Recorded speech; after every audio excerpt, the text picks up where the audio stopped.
YouTube should be coming up.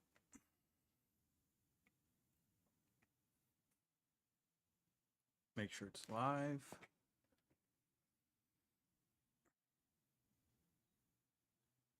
Come on, YouTube.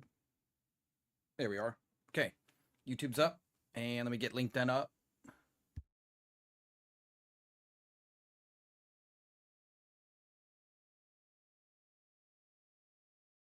All right, LinkedIn's coming. It's always a little slower. There we go. Good. All right. I have the LinkedIn chat up. And I want to start my timer. I don't want to go too long. With that, ready to go. Okay. Hey, everybody. So I'm going to take off my headset. I don't need my headset on. Good. Browser. Okay, mute that. And we're good. Everything's muted. Yep. Okay, perfect.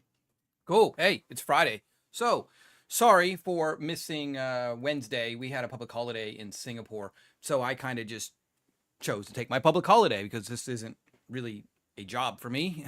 So I do this out of my own fun and education and getting the message out there just about cybersecurity. So me, public holiday, more important with the family. And then Thursday, I just didn't feel like doing it.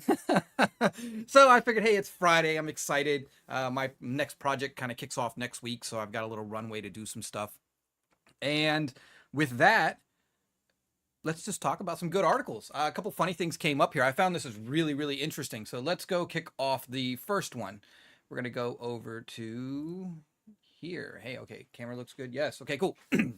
So the first one up, well, which is the article, the title of my description is you can do free laundry. So this is probably one of my favorite parts in cybersecurity is when I see these type of things, right? And why do I say that? Well, actually, I could probably zoom in on me a bit more. Let me fix me real fast. Camera. Yeah, there we go. Okay, one button fix. So I read this article. I read it earlier in the week, and I just remembered it, and I thought it was great that you have two young kids in school saying, hey, how does this washer work?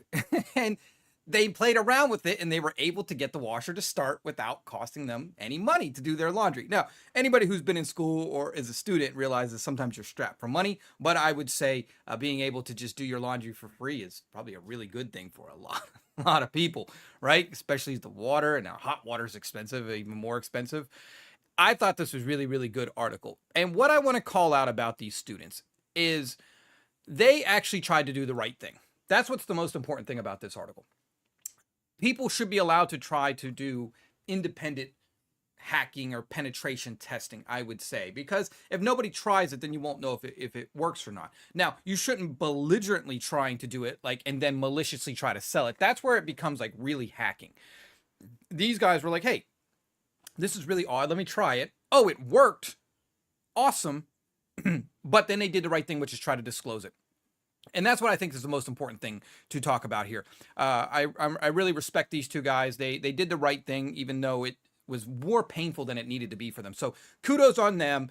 And the company CSC Service Works, you guys suck and you need to get your shit together. And I'm going to say that bluntly because this is IT Candor. I say whatever I want, but I'm right, you're wrong. And these kids proved that kids know what to do better than you. That is sad. As a company, your CSO, your CISO, you need to get your shit together because do a better job, right? So what they did was they said, look, we tried to disclose this to the company. Awesome. The company doesn't have their own disclosure page. Fail. They contacted them, never heard anything back. Now, not hearing anything back doesn't mean they didn't do anything, but there's contacting for basic email, and there should always be a separate setup for disclosing of vulnerabilities.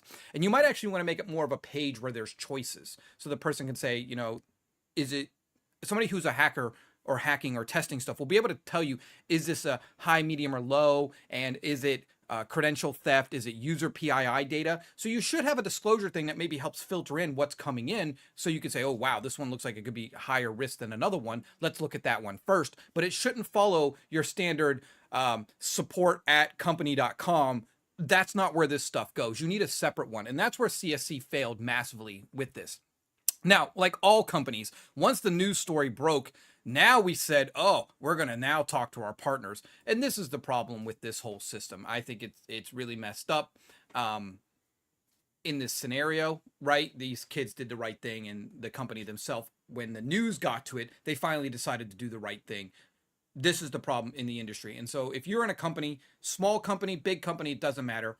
Just quickly set up a disclosure page where people can submit whatever those issues are. Now, don't ask for code, okay? Because somebody could give you malicious code to run. But get the contact details and try to reach out and just have a better way to do this going forward. So CSC, massive fail. These two guys, great work, doing the right thing, and really holding the standard up there that you tried to disclose it before you went public, and you gave it plenty of time. It wasn't like you waited 2 days. So you did the right thing, and it's good to see that. Everyone else, go get free laundry. So if they want to fix this problem, look, I'm for it. If you want free laundry, I'm not gonna hold it against you. I think the companies had more than enough time to fix this problem. And they didn't even respond to the people who did it. So sometimes we teach children, learn by doing, learn by making your mistakes. So if they lose millions of dollars, I don't feel bad for them because, well, that's your mistake and you had an opportunity to fix it. So shame on you. Cool. Artificial intelligence. So this is an interesting one. So anybody who's in the AI field, and I mean really in the AI field, let me be crystal clear on this one. I'm so sick and tired of everybody thinking, oh, I'm an AI creator. No, you used a tool that creates subtitles does not make you any type of AI user. You use ChatGTP. No, you're not an AI person. You just used a tool. It's like saying you're a construction worker because you have a hammer at home. No, they're not the same thing. So what we're talking about is actual AI experts, people who are pioneers in the industry. You probably don't know most of their names because, well, they're doing this stuff so you can use the tools, okay? Now, why is this important? So what they're finding out right now, and this is a proof point report. So if you have time, go read the proof point report, especially if you think you fit the profile, okay? Anybody that's doing a lot of AI stuff for big companies that we know out there are very big in this game, especially cybersecurity companies. They are targeting you even in your personal lives. And so I would say just be very, very aware of this right now. So it was only less than 10 people, but they're all doing the same US intelligence stuff. And so it starts with this one group, and whatever works there, then they're going to rinse and repeat this at other AI companies and other places. Say, hey, this worked on these guys. I bet it'll work on this company who's a startup who somehow got millions of dollars in VC funding, but they haven't sold a damn thing yet. And so they're going to target these guys because obviously they don't know how to do security for nothing because they're a startup, and that's how it goes. The money's spent in other places, right? And so that's what I would look at. So Proofpoint didn't name the U.S. company, which is good. They shouldn't do that. But I did read the article, and I found it very interesting that they are looking at these AI people. Now, if you're going to get into AI, I'm going to say it's going to be a real strict interview process. If it was me and I was the manager of this, I'd be looking at everything. Your citizenship, your past history. I just wouldn't let some random person come in there because the insider threats are quite high with this stuff right now. But yeah, just look at it. If you're in AI, if you're doing big AI things, just watch yourself, watch your emails, watch things coming in, watch your social media communication, be a security mindset, even though you might not be a security background. And do read the Proofpoint report. It's a really good report. Something that I think everybody should take some time to do in this industry. Next up, we finally got a bit of a win. And I say it's a small win. It's a starting point. It's not where it needs to be. But finally,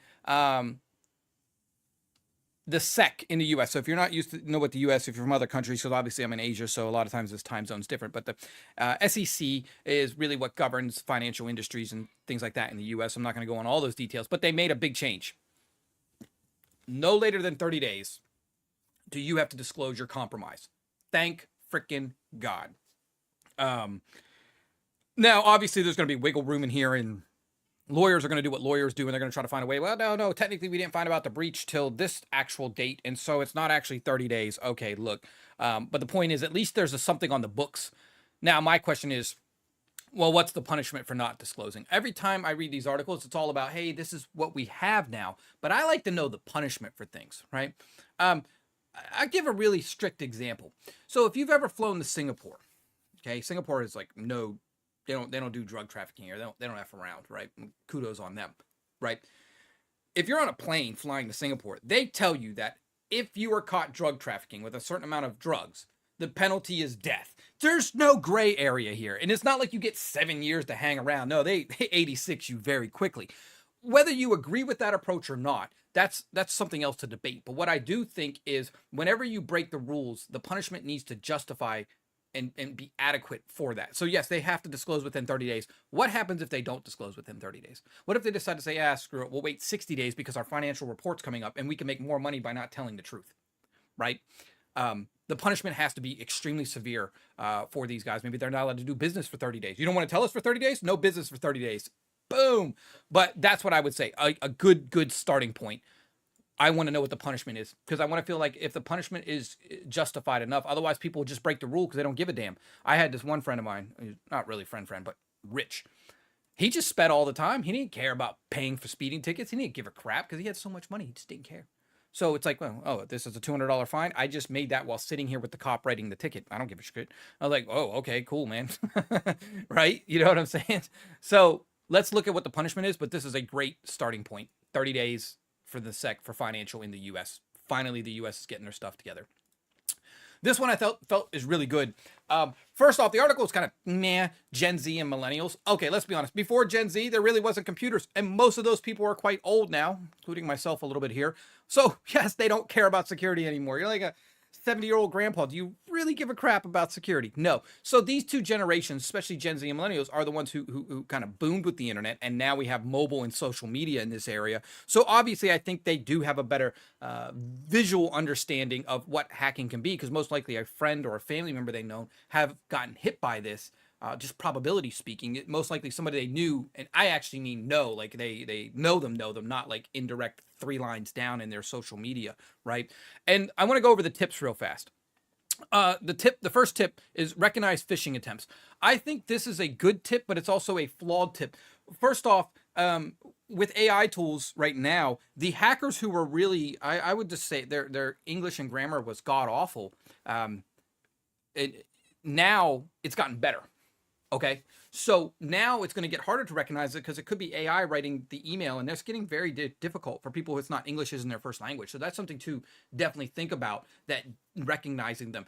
Really what's needed is within the email providers themselves. Let's go after the big one, Gmail. Most consumers have a Gmail, and I would assume Google does a really good job of saying, hey, by the way, this email may be very bad. It may contain phishing stuff. It doesn't look like it come from a trusted source. And so honestly, the bulk of the responsibility in terms of identifying this stuff really comes on the providers of consumer-based email, not so much the user. Now the user should get warnings and say, are you sure you really want to open up this email? And do you sure you really want to go to this link? We've already checked the link. We know it's a bad thing. Are you sure you want to do it? I think it should do more prompts. And then what we need to do is we need to teach people to recognize these prompts as a bad thing, as opposed for them trying to dissect the email themselves and look at the message header, and they don't understand any of that, right? So it's a good and bad one. Recognizing the phishing, I would say understanding what Gmail can do for you, or Outlook.com, or Yahoo, Facebook, whatever one you use for email. I think iCloud, but iCloud doesn't do crap. I don't ever use it. Anyways, that's my point. Read the message carefully. That's an important thing. Don't act immediately. So these two tips are what's really, really good there.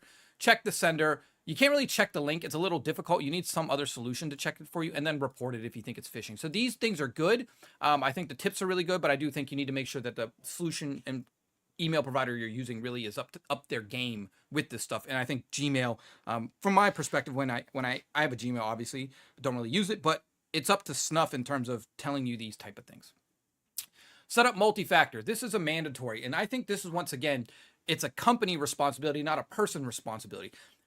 Every company should just be forcing multi-factor. There shouldn't be a choice anymore. I think there should be a law in the book that says if you're a company who owns accounts, meaning Joel goes and signs up for Gmail, Joel goes and signs up for Spotify, those companies should have to have MFA.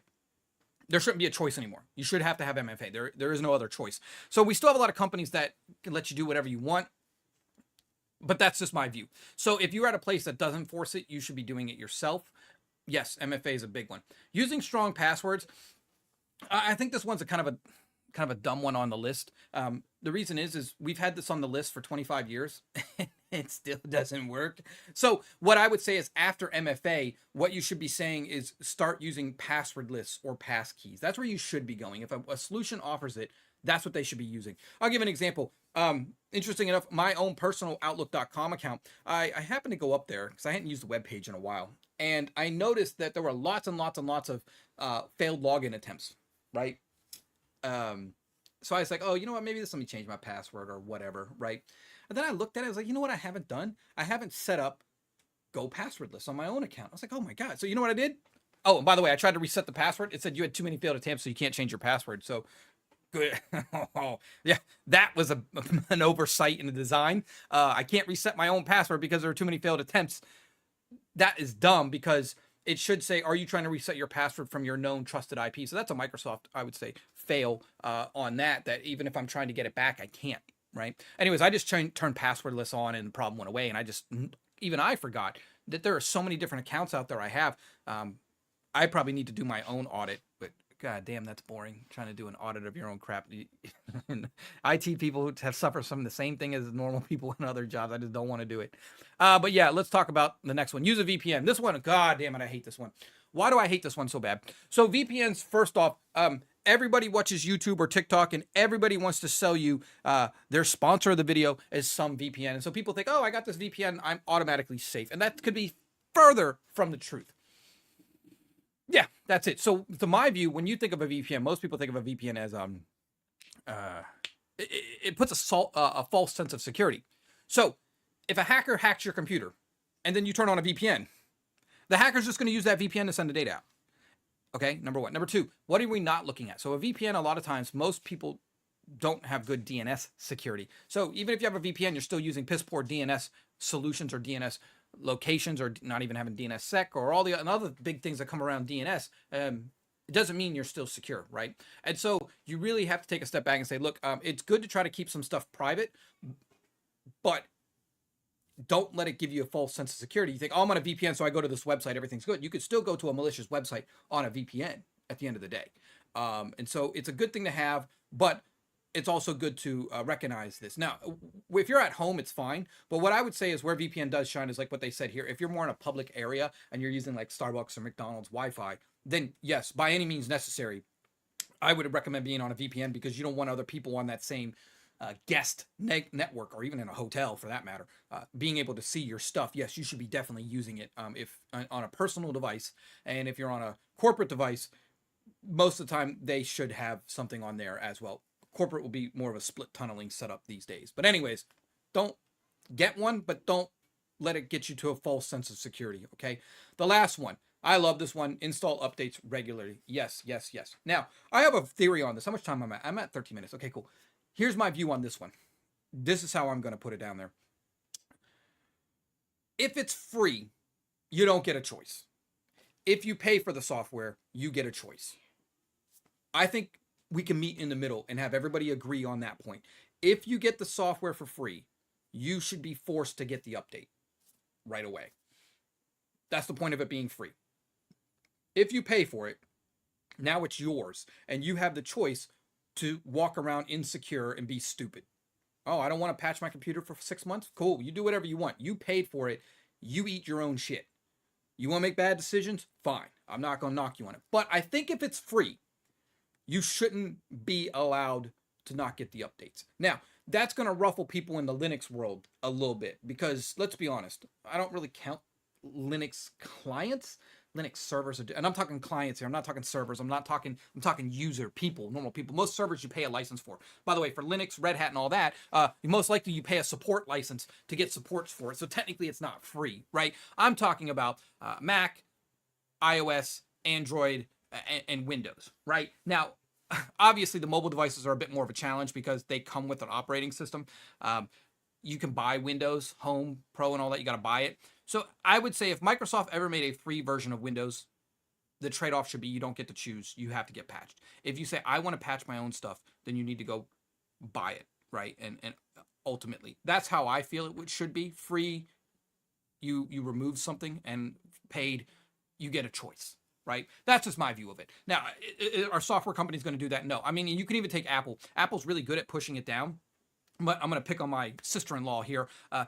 She has no space on a phone that's like 128 gig or whatever the hell, because it's full of photos and videos. So the phone's like in the red. And so if she tried to download the update, it can't even download the update to install the update. So if it was me and I worked at Apple, what I'd be doing on every mobile iPhone or iOS device, I would be having a separate chip that is only used to store the downloads to update the iOS itself. That way you never have to worry about somebody running out of space and the device can still update. So that's kind of the flaw in Apple's setup currently, because I went to look at my sister-in-law's phone. She's like, something's not right with it. I was like, well, you haven't updated this thing in like forever and you have no space to update it, because it would automatically do it at night, but it can't do it. So Apple has some work that they can do to improve it. I mean, that's it. Really here, this was a pretty good article. The update one is always a big one. Let's move on. Okay, this one is awesome. This is the second part of it. Hackers and scammers, are they really different? And I would say yes, they are massively different. They're still doing bad things, but a hacker spends the time to actually break into the account. Okay, a scammer, and normally a hacker breaks into it to do something else with it. It's not their end game. Where a scammer kind of targets people and their goal is just to get money without doing any work, right? And so this article is really interesting. So I was reading through it, and I like the fact that a lot of people get their social media accounts hacked, and then they're like, I can't get back into my account. I can't get back into it. And so they're like, oh, but this one company said they can get me back in. It's not a company. And so the scammers are taking advantage of those people who can't get back into their accounts, right? I found this to be very interesting. I gotta love creativity. You got to give them creativity credit. They get A+ for creativity. But my advice to you, number one, we just said it a minute ago. Any social media account you have, I would do two things. One, I would set up a separate email address for all your social media that is not the same email address that you receive email on. Okay? Two, multi-factor for all of it, or passkey, or you don't need YubiKey because that's too much for most people, but just get the multi-factor on it. So now your email address and your multi-factor for your social media is here, and all the rest of your trash email is over here. If you separate those two, you're going to greatly cut down on the chance of somebody being able to steal your social media account. Greatly. Okay? That's the best advice I can give. But if somebody says they can get it back for you, they're lying. The only person who can get it back is if you reach out to that company and get Facebook or Instagram, which is Facebook, and I don't know the other ones anymore.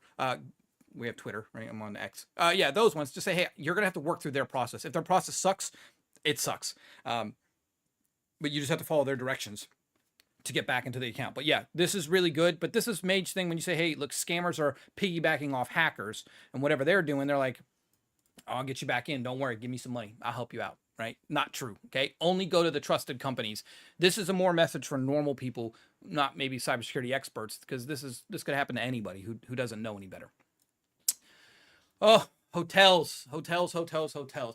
I am a little different beast when it comes to hotels. So because I'm not in the US anymore, a lot of times when I travel, I always have to have my passport because I'm always going international. And I always hated hotels take and scan a copy of my passport. And I've asked every hotel, and I gave up asking because it was like, this shit's just not going to work.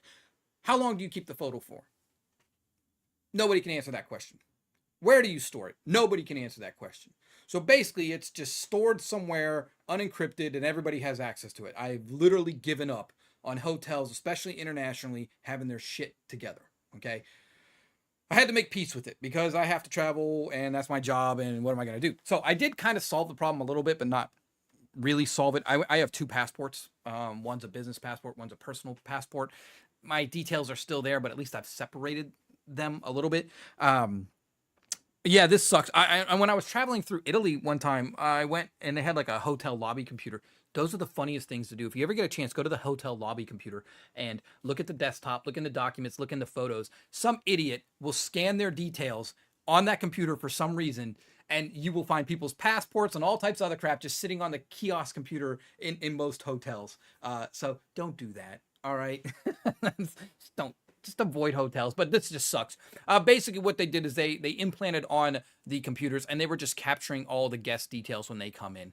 And so this is a failure ultimately on the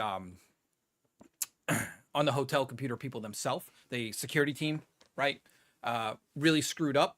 Why the check-in computers have internet access or anything at all is beyond me. Ultimately, those systems should not have internet access. They should only get to the website the company that they need to get to. All other internet should be blocked. There shouldn't be email on this. There shouldn't be anything on this. And so this is really just a pure failure on their security team who doesn't know what the hell they're doing. So if you said, hey, Joel, this endpoint is a specialized endpoint, then I would, and it's a high risk endpoint, I would ultimately configure it and lock it down a specific way where nobody has local admin. It only goes to the web page that it needs to go to. There is no email. There is no internet. I would probably shut down most of the stuff on it. Now, if they said, well, we need to get email from the hotel, then great. Once again, you would get access to the URL to the Office 365 or Google Workspace, whatever your email is for a company.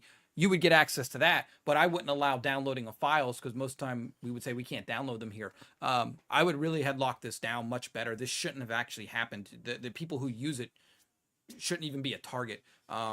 Very poor security, bad job. But just remember, when you go to hotels, they're all hostile. They're not safe. The key card access can be hacked. The Wi-Fi can be abused.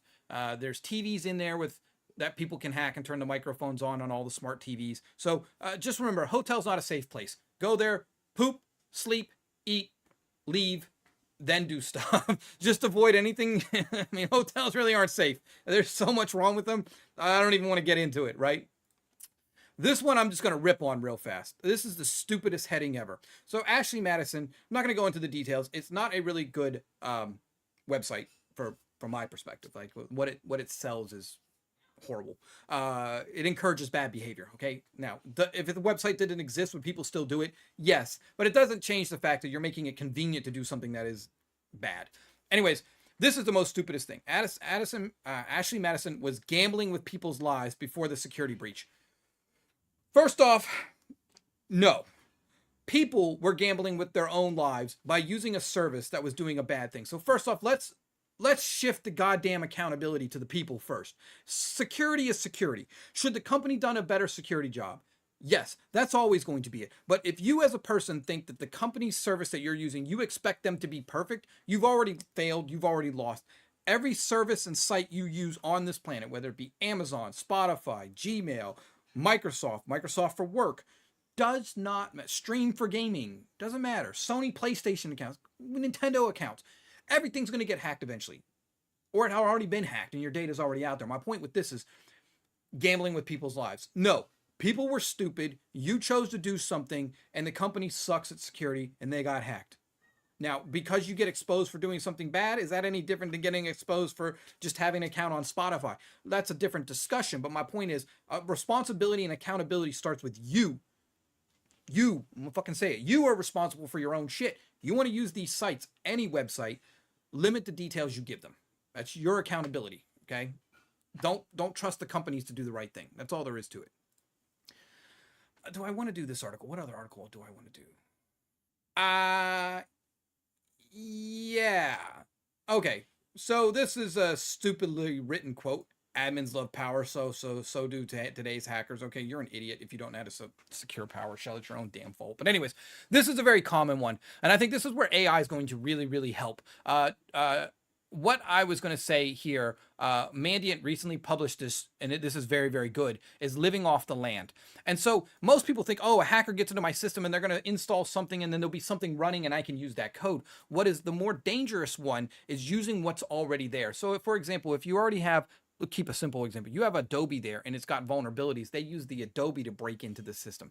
Or let's say you want to change your time on your Windows. Let's say there's a vulnerability in your Windows to change the time. Well, they use that control panel to break in using what's natively there, or using the built-in command prompt, or using a flaw in PowerShell or Windows Terminal. And so my theory with this one is living off the land is one of the most hardest ones to detect. You really need two things to detect this. One, user behavior analytics, UEBA. Why do you need this? Well, a normal user doesn't use PowerShell. And all of a sudden, a normal user uses PowerShell and starts up the process. And this person's never used PowerShell in the past 60 days. That should flag that this user is doing something that isn't normal. Two, XDR, endpoint detection. Similar thing. This device has never used PowerShell in the past 30 days. All of a sudden, PowerShell's firing off. Boom. Generate an alert. Now, this is a problem, as they said above here. Admins love PowerShell and so do hackers. No, admins love to use PowerShell unsecure. Hackers take advantage of not securing PowerShell. Admins love to not secure PowerShell, so hackers love to use unsecure PowerShell. If you lock down PowerShell correctly, if you are an admin and you're not code signing your freaking scripts that you're running, that's your own damn fault, right? So do the right thing. Everybody that uses PowerShell knows what the hell is the right way of doing something, all right? And I think we're going to end on that. I do want to hit this AI one real quick. This is really good. So AI is the past, present, and future of cybersecurity. So people are like, what do you mean past and present? I wanted to read this article. It caught my attention. Very, very good written title. What I liked about it is this part here. AI is not new. And that's what's actually true. We've had AI and machine learning for many, many, many, many years. A lot of the stuff you use in the cloud, if you're as an IT person, you most likely have a service that has been using machine learning for many, many years already. I'd say more than 5 or 6 years. Any of the XDR, EDR vendors, any firewall vendors, any of these guys, all of them, what the hell? Sorry, I got some lines on my seat here. Any of these vendors have been using machine learning and crunching big data for a long, long time. And so it's not new. And that's why I really like this article saying, hey, just so you know, you can't say we don't use AI. You've probably been using it for a long time. So that's a stupid thing to say, that we don't support AI at a company.